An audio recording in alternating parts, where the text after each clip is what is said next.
तुम्हाला जर या कार्यक्रमाचं निमित्त माहीत नसतं तर वेळेच्या अगोदर एवढ्या बहुसंख्येने आपण इथे उपस्थित राहिला नसतात।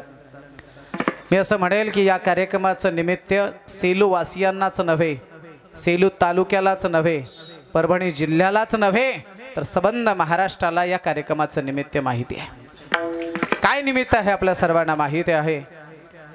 मराठा आरक्षणासाठी चालू असलेला जो लढा आहे, छत्रपती शिवरायांच्या आशीर्वादाने, छत्रपती शिवाजी धर्मवीर संभाजी महाराजांच्या कृपाशीर्वादाने तुम्हा आम्हा सर्वांच्या मनातलं नेतृत्व आदरणीय परमश्रद्धेय मनोजजी जरांगे पाटील यांच्या नेतृत्वाखाली चालू असलेला अंतरवाली सराठी येथील उपोषणाचा आजचा हा 9वा दिवस आणि त्यावरून मनोज पाटलांच्या उपोषणाला पूर्णतः पाठिंबा देण्यासाठी सेलू शहरातील अनेक तरुण बांधव एकत्रित झाले आणि त्यांनी एक संकल्प केला की आम्ही साखळी उपोषण करू।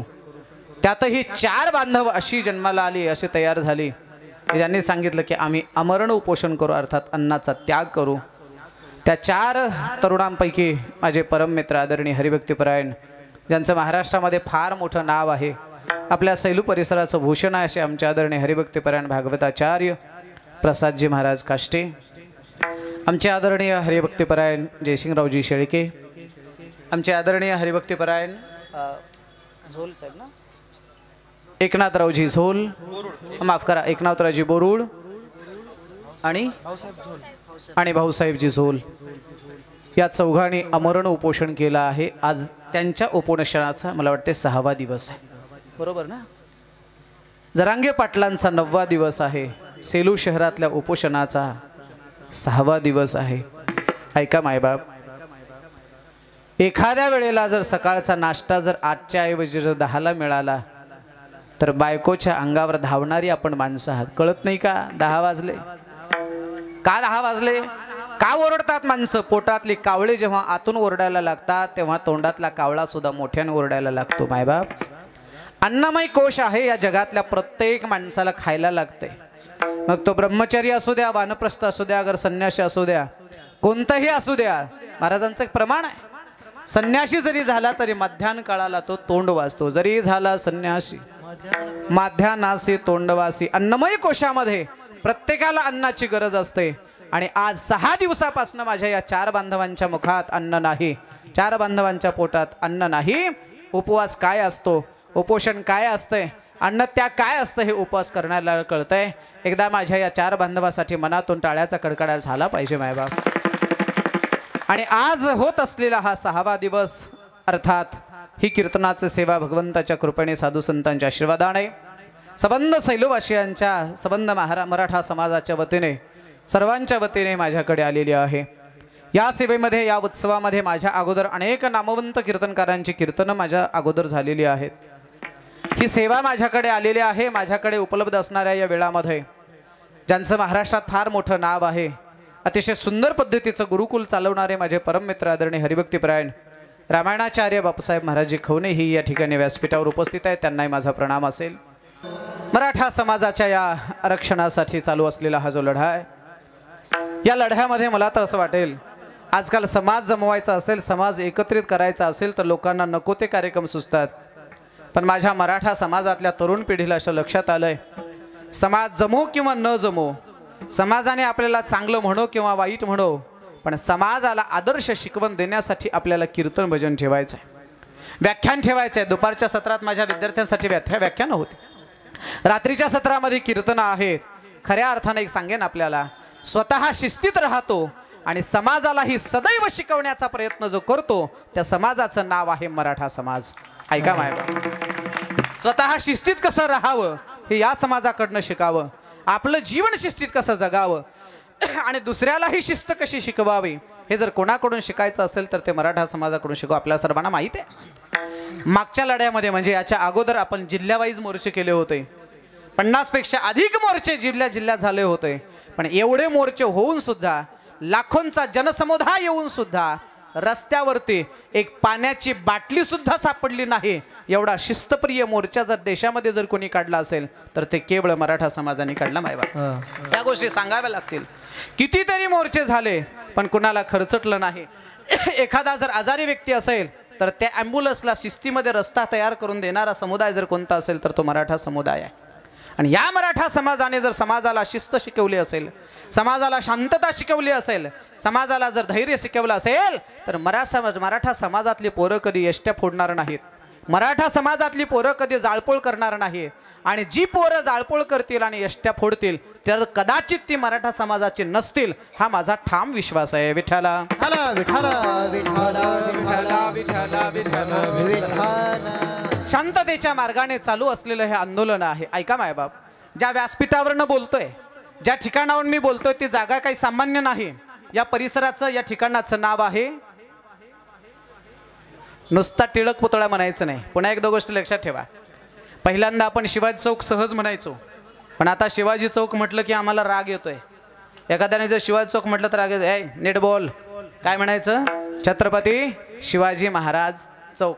इथून पुढे माझी सेलवाशांना माझी हात जोडून विनंती आहे, नुसता टिळक पुतळा म्हणण्यापेक्षा लोकमान्य टिळक पुतळा म्हणणं हे आमचं कर्तव्य आहे. ऐका मायबाप, याच लोकमान्य टिळकांचा इतिहास पहा. भारताच्या स्वातंत्र्य लढ्यामध्ये 2 तत्व होते, एक जहाल मतवादी आणि दुसरे मवाळ मतवादी. जहाल विचारसरणीचे सुद्धा काही क्रांतिकारक होते आणि मवाळ विचारसरणीचे काही क्रांतिकारक होते. जहाल विचारसरणी होती शहीद भगतसिंगाची, सुखदेव असो, राजगुरू असो, त्यापैकी जहाल विचारसरणीचा देशाला स्वातंत्र्य मिळवून देणारा व्यक्ती म्हणजे लोकमान्य टिळक होते. या लोकमान्य टिळकांनी प्रतिज्ञा केली होती. लोकमान्य टिळकांची प्रतिज्ञा सर्वांना पाठ आहे, माहिती आहे बाळांनो तुम्हाला? काय होती प्रतिज्ञा सांगा? स्वराज्य, बोला बोला बोला. स्वराज्य हा माझा जन्मसिद्ध हक्क आहे आणि तो मी मिळवल्याशिवाय राहणार नाही. लोकमान्य टिळकांनी स्वराज्य हा जन्मसिद्ध हक्क आहे ही प्रतिज्ञा केली, तो मिळवल्याशिवाय राहणार नाही ही प्रतिज्ञा केली. आणि एक दिवस 15 ऑगस्ट 1947ला लोकमान्य टिळकांचा संकल्प पूर्ण झाला आणि या हिंदुस्थानाला स्वातंत्र्य मिळालं. मला असं वाटतंय की आज लोकमान्य टिळकांच्या समोर तुम्ही आम्ही सर्वांनी मिळून म्हटलं पाहिजे, तुम्ही आम्ही सर्वांनी मिळून म्हणायचंय, म्हणा माझ्या मागे, म्हणा माझ्यासोबत, आरक्षण हा माझा जन्मसिद्ध हक्क आहे आणि तो मी नाही, आम्ही सर्वजण मिळून मिळवल्याशिवाय राहणार नाही. कुणी कुणी यायचं एकत्रित, लहान थोर सगळ्यांनी एकत्रित आलं पाहिजे. कुणी कुणी? यारे यारे लहान थोर याती भलत्या नारी नर हो करावा विचार लगे दिलता कोणाची. यारे यारे लहान थोर याती भलत्या नारी नर हो करावा विचार चिंता कवना. यारे यारे लहान थोर याती भलत्या नारी नर करावा विचार लगे दिलता कोणाची. यारे यारे लहान थोर याती भलत्या नारी नर हो करावा विचार लगे दिलता कोणाची. दिलता कोणाची, दिलता कोणाची. आपली लेकरं जर एखादं चांगलं काम करत असतील तर बापांनी कौतुकाची थाप त्यांच्या पाठीमागे टाकली पाहिजे. आपल्या सेलूतली ही जर तरुण लेकरं, तरुण मंडळी जर चांगलं गात असतील तर सेलूतल्या आपल्या मायबापांनी आपल्या लेकरांना आशीर्वाद दिला पाहिजे, मनातून टाळ्या वाजवल्या पाहिजेत. जर चांगलं वाटलंच तर वाजवायचं. सांगतो म्हणा, ऐका, आपली माणसं जेव्हा एखादं चांगलं काम करत असतील तर त्या चांगल्या कामाचं तोंड भरून कौतुक करा. आणि आपली माणसं जर एखादं चुकीचं काम करत असेल तर सर्वांनी मिळून त्याचे कान धरा आणि त्याला सांगितलं पाहिजे हे चुकीचं आहे, हे आपल्याला शोभत नाही, असं केलं नाही पाहिजे. ऐका मायबाप, प्रत्येकाला कान धरणारी आपली माणसं असली पाहिजेत आणि योग्य काम केल्यानंतर पाठीवरती कौतुकाची थाप टाकणारी सुद्धा माणसं असली पाहिजेत. कुणी या यारे यारे लहान थोर. या आरक्षणाच्या लढ्यामध्ये कोण कोण या? यारे यारे लहान थोर. लहानांनी या, थोरांनी या. याती भलत्या नारी नर. मराठा समाजाचं आरक्षण आहे म्हणून मराठ्यांनीच यायचं असं नाही, सगळ्या जातीच्यानी या. का सर्व जातीच्यानी या? एवढ्या दिवसापासून तुम्हाला आरक्षण मिळत असताना, तुम्ही आरक्षणाचा फायदा घेत असताना मराठा समाजाने तुम्हाला कधीच विरोध केला नाही. उलट मोठ्या मनाने सांगितलं, आमची लहान बांधव आहेत, आमची लहान भावंड आहेत, यांना जर आरक्षण मिळत असेल तर आमचा विरोध नाही. एवढे दिवस जर मराठा समाजाने तुम्हाला विरोध केला नसेल तर आता मात्र मराठ्यांना जर आरक्षणाची गरज असेल तर तुम्ही सुद्धा या आरक्षणाला पाठिंबा दिला पाहिजे. आणि मला असं वाटतं की बाकीच्या बऱ्याच जातीने जाहीर पाठिंबा दिला आहे आणि त्यांनी सांगितलं आमच्या मराठा समाजाच्या आरक्षणाला आमचा पाठिंबा आहे. सगळ्यांनी या ते भलत्या नारी नर करावा विचार न लगे चिंता कवणासी. सर्वजण एकत्रित आलात, आता कुणाला चिंता करायची गरज नाही. एक दिवस मराठ्याला आरक्षण मिळाल्याशिवाय राहणार नाही. विठ्ठल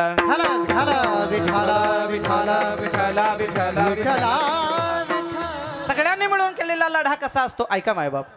एकटे जरांगे पाटील जर उपोषणाला बसले असते आणि त्यांना जर तुमचा आमचा पाठिंबा मिळाला नसता तर शासनावर एवढा दबाव तयार झाला नसता. ऐका, एका माणसाची शक्ती आणि समाजाची शक्ती याच्यातला एक फरक सांगतो आणि पुढे चलतो. ऐका, सेलू सारखं आपलं शहर, बाजूच्या एखाद्या गावची एक माऊली आठवड्याच्या बाजारला आली. शनिवारचा बाजार आहे. संपूर्ण बाजार केला आणि बाजार करून ती परत निघाली. परत निघाल्यानंतर फक्त रिक्षापुरते बसपुरते तिच्याकडे 10 रुपये शिल्लक होते. लहान लेकरू तिच्यासोबत होतं. वाटेत चालता चालता आता बसस्टँडकडे जाते, जाता जाता भाजलेल्या शेंगाचा गाडा होता. ऐका, थोडं लक्ष द्या. भाजलेल्या शेंगाचा गाडा असताना ते लेकरू आईला म्हणतंय, आई ए माय मला त्या शेंगा खायच्यात. पण दुर्दैव असं होतं की माईच्या माईजवळ 10 रुपयापेक्षा दुसरं वरचा 1 रुपया सुद्धा नव्हता. पुन्हा एक गोष्ट सांगू आपल्याला, माणसाला सगळी सोंग आणता येतात पण पैशाचं सोंग कधी आणता येत नाही. आमच्यासारखे कीर्तनकार म्हणत असतील पैसा पैसा पैसा काय करता, पण प्रत्येक गोष्टीला पैसा लागत असतो. गोष्ट लक्षात ठेवा. लेकराचा हात धरला आणि माय अशी ओढून पुढे न्यायला लागले. चल, सारखं काही ना काही मागतो. एवढं मोठं खाल्लंच आणखी शेंगा मागतो. आई म्हणते, माय मला शेंगा आवडल्यात, मला शेंगा खायच्यात. आपल्याकडे भाजलेल्या शेंगा मिळत नाही. आई ओढायला लागली, लेकरू शेंगा खायचं म्हणते.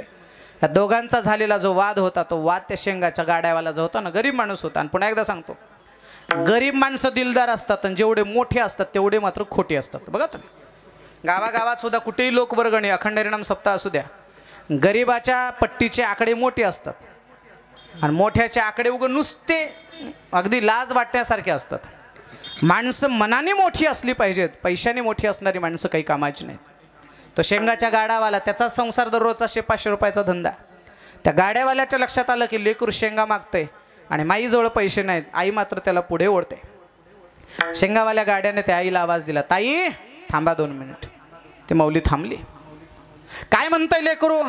काही नाही दादा, भरपूर खाऊ घातली याला तरी शेंगा खायचं म्हणतंय. शेंगा खायच्या म्हणतात, मग घ्या ना पाव किलो, घ्या ना अर्धा किलो. त्या माऊलीने हात जोडले, डोळे भरून आणले, सांगितलं, दादा परिस्थिती नाजूक आहे, मोलमजुरी करते, मालकाला नोकरी नाही, मी हातावरचं काम पडेल ते करते, 6 दिवस काम करते, 7व्या दिवशी मिळाली मजुरी का घेते आणि बाजारला आणून कसं तरी घर भागवते. गुंटाभर शेती नाही, नोकरी नाही, परिस्थिती नाजूक आहे, माझं दुःख कशाला सांगू तुला. दुकानदार त्या गाड्यावाल्याच्या डोळ्यात पाणी आलं, डोळे भरून आले आणि त्यांनी सांगितलं, ताई परिस्थिती नाजूक आहे पण लेकरू शेंगाचा हट्ट करते, असं करा ना, असं करा ना, घ्या शेंगा आणि द्या त्या लेकराला, रुपया देऊ नका. आले पैसे तर पुढच्या बाजारला द्या, नाही तर देऊ नका, माझ्यातर्फे शेंगा घ्या. माऊलीचे डोळे भरून आले. एकदा लेकराकडे पाहिलं, एकदा त्या दादाकडे पाहिलं आणि लेकराकडे पाहत असताना, त्या गाड्यावाल्या दादाकडे पाहत असताना माई त्या लेकराला राग म्हणली, घे तुला काय घ्यायचे ते. लेकराकडे ओरडली, घे तुला काय घ्यायचे ते शेंगा म्हणली आणि त्या लेकराला गाड्याच्या जवळ उभा केलं. गाड्याच्या जवळ उभा केल्याबरोबर तिला वाटलं होतं आता लेकरू मुठ मारेल आणि शेंगा घेईल, पण ते लेकरू साधं नव्हतं महाराज, ते बी मराठ्याचं लेकरू होतं. त्या लेकराने माईकडे बघितलं आणि माईला सांगितलं, माय मी शेंगा घेणार नाही. अरे घे ना, दुकानदाराने परवानगी दिली आपल्याला, गाड्यावाल्याला शेंगा घ्यायला परवानगी दिली. लेकराने सांगितलं, नाही घेणार. अरे घे, नाही घेणार. आई का घेणार नाहीस? मी घेणार नाही, तुला जर द्यायचे असतील तर तू घे आणि मला दे. माय पुन्हा पुन्हा म्हणते तू घे, पण आई लेकरू काही घेत नाही. शेवटी माईनं मुठभर शेंगा घेतल्या. मुठभर शेंगा घेतल्यानंतर लेकराच्या हातात दिल्या. 10 शेंगा हातात बसल्या, 10 शेंगा वरच्या खिशात, 10 शेंगा खालच्या खिशात. आईचे डोळे भरून आले. आनंद वाटला. का आनंद वाटला सांगू का? आपलं लेकरू जेव्हा एखादं चांगलं काम करतं त्यावेळेला त्या माईला त्याच्यासारखा पुरस्कार दुसरा कोणताच नसतो. आज प्रसाद महाराजासोबत माझ्या या 4 बांधवांचं नाव सेलू नाही तालुक्यामध्ये सगळी माणसं घेत आहेत. आरक्षणासाठी 4 बांधवांनी उपसंत केले. याचा आनंद तुम्हा मला जेवढा नाही त्याच्यापेक्षा जास्त आनंद जर कोणाला असेल तर ते प्रसाद महाराजाच्या माईला आहे, महाराज आईला आहे. आपल्या सर्वांना माहीत आहे.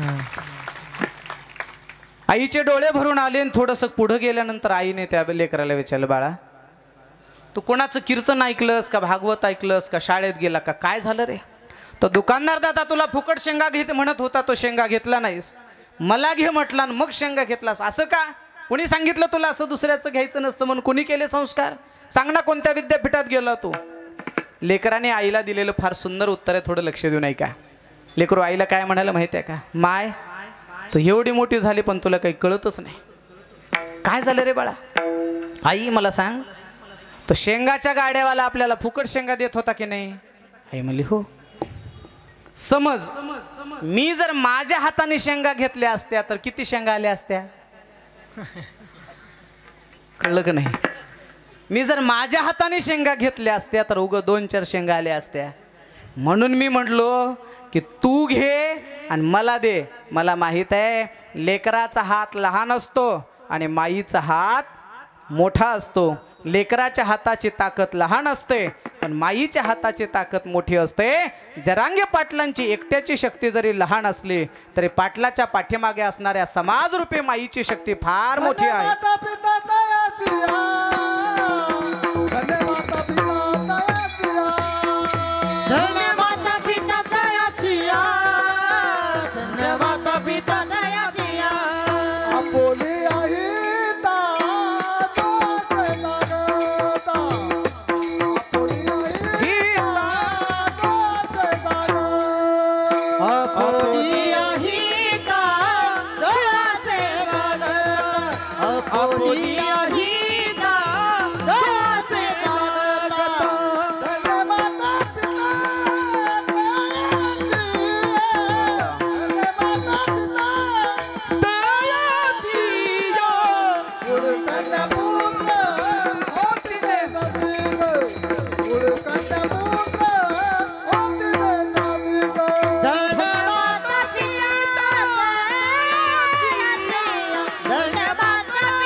आपुलिया हिता जो असे जागता धन्य माता पिता तयाचिया.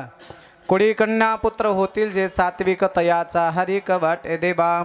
आपल्या कुळात जर एखादा चांगला मुलगा जन्माला आला ना महाराज, त्यासारखा आनंद आई वडिलांना दुसरा कोणता नसतो. बघा ना, एखाद्याला म्हणा उद्या का हो ते मराठा आरक्षणासाठी उपोषणाला बसलेला तुमचाच मुलगा आहे का? बाप किंवा आई म्हणते होय माझाच मुलगा आहे. तो आरक्षणाच्या लढाईमध्ये समाविष्ट झालेला मुलगा तुमचाच का? होय माझाच मुलगा आहे. तो 10वीच्या परीक्षेमध्ये 90% घेतलेला मुलगा तुमचाच का? होय माझाच आहे. तो पेपरला फोटो आलेला खेळामध्ये पारितोषिक मिळवलेला मुलगा तुमचाच का? होय माझाच आहे. तो बस स्टँडवर दारू पिऊन लोळत होता तो मुलगा तुमचाच का? बोला बोला बोला म्हणेल का आता तो माझा आहे? माणसं लगेच बोलायला लागतंय. आलंय नशिबाला आता सांभाळावं लागते. बस कळलं ना मला काय करायचं आहे ते. आपल्या आयुष्यामध्ये आपल्या आईवडिलांचं नाव मोठं करायचं का आपल्या आईवडिलांचं नाव मातीत मिळवायचं हे कोणाच्या हातात असेल तर ते फक्त मुलाच्या आणि मुलीच्या हातात आहे. महाराजांनी तर अनेक ठिकाणी प्रार्थना केलीत. वाटल्यास निपुत्रिक असलेलं चालेल पण पुत्र असावा तर असा असावा.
पहिला अभंगाचं प्रमाण म्हटलेलं तुकोबारायचं आणि दुसरं प्रमाण म्हटलेलं चोखोबारायचं. दोन्ही प्रमाण आपल्या लक्षात आले. पुत्र व्हावा कसा व्हावा? एक पुत्राचे 3 प्रकार आहेत. एक सुपुत्र, दुसरा कुपुत्र आहे आणि दुसरा नुसतं पुत्र आहे. स्वतःच्या आईबापाचा कामापुरता सांभाळ करतो तो पुत्र. स्वतःच्या मायबापाला जिवंतपणीच लाता घालतो तो कुपुत्र. आणि मायबापाचं नाव आहे त्यापेक्षा मोठं करतो, त्याचं नाव आहे सुपुत्र. विठ्ठल हर विठ्ठल विठ्ठल विठ्ठल विठ्ठल विठ्ठल विठ्ठल. आनंद वाटेल या सैलवासियांना, आनंद वाटेल आम्हा सर्व लोकांना की आरक्षणासाठी अहो स्वतःच्या प्रपंचासाठी तर स्वार्थासाठी उपोषण करणारी भरपूर माणसं असतील, पण समाजासाठी उपोषण करणारी माणसं समाजाच्या हृदयात कायम राहत असतात. मायबाप, पुन्हा एक गोष्ट सांगू का, तुम्ही आम्ही सर्वजण या लढाईमध्ये सहभागी आहोत का? काही जण यावं लागते म्हणून येतात आणि काही जण स्वतःहून येतात. आणि यावं लागते म्हणून येणारी माणसं काही कामाची नसतात. जे स्वतःहून आलेले असतात ना, स्वतःहून आलेले असतात ते माणसं कामाचे असतात. पण एक गोष्ट लक्षात ठेवा, ज्यावेळेला मागे आपण अंतरावलीला जात होतो त्यावेळेला काही जणांना असं वाटतं एवढे लोक येणार आहेत, मी नाही गेल्यावर काय फरक पडणार आहे. पण लक्षात ठेवा, एक छोटा प्रसंग सांगतो, आपल्या सर्वांनी ऐकला असेल. एक झोपडी असावी आणि त्या झोपडीच्या बाजूला एक चिमणीचा खोपा असावा. चिमणीचा खोपा असावा. योगायोगाने त्या झोपडीला सर्किट झालं म्हणा किंवा कोणीतरी काडी लावली. पुन्हा जुन्या काळापासून ते आजपर्यंत दुसऱ्याच्या झोपडीला आग लावणारी माणसं समाजात होती, आज आहेत, भविष्यात राहणार आहेत. श्रीमद भागवत महापुराणामध्ये 28 प्रकारच्या नरकाचं वर्णन रहोगण नावाच्या राजाला जड भरताने केलेलं आहे. कोणतं कर्म केल्यानंतर मनुष्य कोणत्या नरकात जातो याचं स्वतंत्र एक प्रकरण भागवतामध्ये पाहायला सापडतंय. ऐका. दुसऱ्याच्या संपत्तीची जर नासधूस केली तर ती माणसं तप्तसुर्मी नावाच्या नरकात जात असतात. दुसऱ्याची जागा जर हडप केली तर ती माणसं कृमीभोजन नावाच्या नरकात जात असतात. नरकाचे अनेक प्रकार आहेत. मी नरकाचं जास्त वर्णन सांगणार नाही, कारण कीर्तन ऐकणारे माणसं नरकाला जातच नाही, तर मग सांगायचं कशाला. विठ्ठल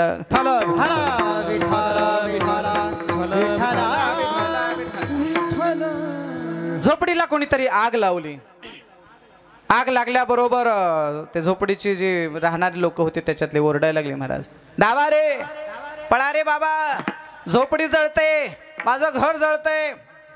गावातली सगळी माणसं धावत आली. एक गोष्ट बोलतो ऐका, जुन्या काळात जर एखादी गोष्ट जळत असेल त्यावेळेला बाकीची माणसं आवाज दिल्यावर येत होती विझवायला. आताच्या काळामध्ये जर एखादी गोष्ट जळत असेल तर बाकीची माणसं लवकर धावत येतात, विझवायला नाही, मोबाईलमध्ये शूटिंग काढून व्हायरल करायला. पुढीलाच घात इच्छिताती, पुढीलाच घात इच्छिताती, पुढीलाच घात इच्छिताती, पुढीलाच घात इच्छिताती. देणे नाही केले आपुले स्वहित, पुढीलाच घात इच्छिताती, पुढीलाच घात इच्छिताती. देणे नाही केले आपुले स्वहित, पुढीलाच घात इच्छिताती, पुढीलाच घात इच्छिताती. ज्याने नाही केले आपुले स्वहित, ज्याने स्वतःचं हित करू नये पण दुसऱ्याच्या मात्र घातासाठी प्रयत्न करावा अशी माणसं समाजा जन्माला आलेत. मी एका गावाला कीर्तनाला गेलो होतो. बैठकीत बसल्यानंतर एक माणूस पेढे वाटत आला. पेढे वाटायला लागला. पेढे माझ्या हातात पडल्यानंतर मी त्यांना सहज विचारलं, का हो कशाचे पेढे आहेत? एक जणाने सांगितलं, नेमकंच आमच्या ग्रामपंचायतच्या निवडणुका झाल्या. पण निवडणुका झाल्यानंतर मी सहज म्हटलं, आता पेढे हातात पडले तर निवडणुका झाल्यानंतर समज माझा झाला की जिंकून आलेत. मीच त्यांना सहज असं म्हटलं, तुम्ही पेढे वाटताय? म्हटले हो. का पेढे वाटताय? किती मतांनी निवडून आलात? ते मला निवडून आलो नाही, भावकीच्याला पाडलं म्हणून मी पेढे वाटतोय. कळलं ना? मी पडलो याच्यापेक्षा भावकीचा कसा पडेल याच्यामध्ये माणसाला जास्त आनंद आहे. माणसं स्वतःचं तर कल्याण करतच नाहीत पण दुसऱ्याचं वाईट करण्याचा प्रयत्न करतात. ऐका मायबाप, झोपडी जर जळत असेल तर त्या झोपडीची शूटिंग करण्यापेक्षा एखादा माणूस जर अपघातामध्ये रक्ताच्या थारोळ्यात रस्त्याच्या कडेला पडल्यानंतर त्याचा फोटो काढून व्हायरल करण्यापेक्षा त्याला जर गाडीमध्ये टाकून किंवा ॲम्ब्युलन्सला बोलवून जर दवाखान्यापर्यंत पाठवलं तर ते आपलं नैतिक कर्तव्य आहे. झोपडी जळत होती. झोपडी जळत असताना प्रत्येकजण आपापल्या पद्धतीने झोपडीची ते आग विझवण्याचा प्रयत्न करत होता. झोपडीची आग विझवता विझवता छोटीशी चिमणी होते. त्या चिमणीचंही घरटं त्याच्यामध्ये जळत होतं. चिमणी बाजूला जात होते. एका रांजणात चमचा थेंबभर पाणी चोचीमध्ये घेत होते. झोपडीवरती टाकत होते. पुन्हा रांजणाकडे जात होते. पुन्हा चोचीत पाणी घेत होते. झोपडीवरती टाकत होते. पाहता पाहता पाहता 50 चक्रा त्या झोपडीकडे झाल्या. वरून पाण्याचा थेंब टाकावा. मी हळूच त्या चिमणीला विचारलं, ए चिवताई, अरे एवढी मोठी आग जळायला लागली, एवढी मोठी झोपडी जळते आणि ज्या वेळेला झोपडी जडत असताना तुझ्या चोचीतल्या पाण्याच्या थेंबाने काय फरक पडणार आहे? हे काय आग विजायची थांबणार आहे का? चिमणीने दिलेलं उत्तर फार महत्त्वाचं आहे. ते काय म्हणाली माहिती आहे का? आय नो, मला माहीत आहे, मला याची कल्पना आहे की माझ्या चोचीतल्या पाण्याने ही झोपडी विझणार नाही. मला माहीत आहे माझ्या चोचीतल्या पाण्याच्या थेंबाने ही झोपडी शांत होणार नाही, मला माहीत आहे. पण तरीसुद्धा मी पाणी यासाठी टाकते, भविष्यात ज्या वेळेला या झोपडीचा इतिहास लिहायला लागतील, इतिहास ज्या वेळेला या झोपडीची कथा लिहायला लागतील, त्यावेळेला कमीत कमी विझवणाऱ्याच्या रांगेमध्ये माझं नाव नाही आलं तरी चालेल, कमीत कमी आग लावणाऱ्याच्या रांगेमध्ये तरी माझं नाव नसेल, याच्यासाठी मी हे पाणी टाकते. कळलं का मायबाप? ज्या वेळेला मराठा आरक्षण मिळेल आणि मराठा आरक्षण मिळाल्याच्या नंतर वर्ष 2 वर्षांनी 4 वर्षांनी आपल्या पुढच्या पिढीला आपला हा इतिहास सांगू. 2021 पासून लढा तयार झाला आमचा. त्याच्याही अगोदर तसं पाहिलं तर 80-90 पासूनच लढा आहे. पण 2023ला आम्ही एवढं लढलो. जरांगे पाटलांच्या नेतृत्वाखाली उपोषण झालं. पाहता आम्हाला आरक्षण मिळालं आणि त्या आरक्षणामध्ये सेलूतले सुद्धा 4 बहादर होते. त्या 4 बहादर लोकांनी आमरण उपोषण केलं. याची नोंद इतिहासामध्ये झाल्याशिवाय राहणार नाही मायबाप. आणि नुसते त्यांनीच उपोषण केलं नाही तर त्या उपोषणाला, या साखळी उपोषणाला सेलू आणि परिसरातील असंख्य मराठा तरुण या उपोषणामध्ये सहभागी आहेत. दादा, अरे घरात बसणाऱ्याच्या रांगेमध्ये तरी कमीत कमी आपलं नाव येणार नाही, म्हणून आपण सर्वजण या मराठा आरक्षणाच्या लढाईमध्ये उपस्थित आहोत. ऐका, कुठलाही लढा उभा राहत असताना त्या लढ्याला एक धार्मिक अधिष्ठान लागतं, महाराज, धार्मिक झेंडा लागतो. आपल्या सर्वांना माहीत आहे, ज्या दिवशी आपण अंतराळीला गेलो त्या दिवशी आमच्या सोनालीताईंचं करपेंचं ताईचं कीर्तन होतं. बाबासाहेब महाराज, प्रसाद महाराज, आम्ही सर्वजण गेलो. थोडंसं तिथे लोकांचा गोंधळ चालू होता, कीर्तन सुरू झालं होतं. जरांगे पाटलांनी एक वाक्य वापरलं, माईक हातात घेतलं आणि सांगितलं, आपण धर्माला मानणारी माणसं आहोत. अगोदर कीर्तन भजन व्यवस्थित होईल आणि नंतर आपल्या भेटीगाठी होतील. आम्ही धर्माला मानणारी माणसं आहोत. जेवढ्या देशामध्ये क्रांती झाल्या, जेवढ्या देशामध्ये मोठमोठ्या लढाया झाल्या, त्या प्रत्येक गोष्टीला धर्माचं अधिष्ठान आहे महाराज. आणि धर्माचं अधिष्ठान असलं पाहिजे. आम्ही ज्या धर्मामध्ये जन्माला आलो त्या धर्माचा झेंडा जिवंत असला पाहिजे. ऐका मायबाप, झेंडा जरी दिसायला साधा असला तरी तो झेंडा फडकवण्यासाठी काय कष्ट असतात याचं वर्णन माऊली अभंगाच्या पहिल्या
Sami